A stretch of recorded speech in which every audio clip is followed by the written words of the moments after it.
నేర్పింది అన్నీ వెంకట్రామయ్య గారి. నాకే కాదు, రేడియోలో చదువుతున్న నా బ్యాచ్ వాళ్ళు, నా తర్వాత వచ్చిన వాళ్ళందరికీ కూడా ఆయనే ట్రైనింగ్ ఇచ్చారు. ఇప్పుడున్న రెగ్యులర్ న్యూస్ రీడర్స్ కూడా ఆయన శిష్యరేఖం చేసిన వాళ్ళే, అందరూ ఆయన దగ్గర నేర్చుకున్న వాళ్ళే. రేడియో గురు.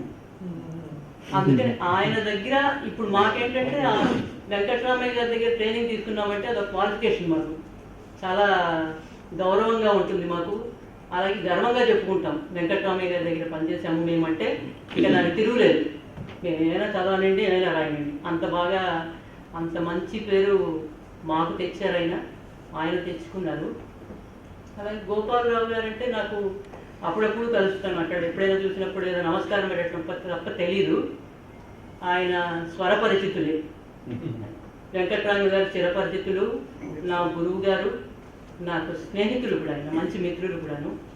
అలాంటి వాళ్ళకి ఇప్పుడు ఈ వార్తల ప్రారంభమై ప్లాటినం జూబ్లీ జరుపుకుంటున్న సందర్భంలో వాళ్ళిద్దరికీ కూడా ఇలా తెలుగు విశ్వవిద్యాలయం వాళ్ళు వాళ్ళకి సన్మానం చేయడం అనేది,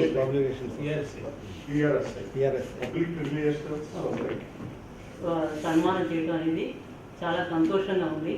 వాళ్ళిద్దరికీ గౌరవంతో నమస్కారం చేస్తూ అభినందిస్తున్నాను.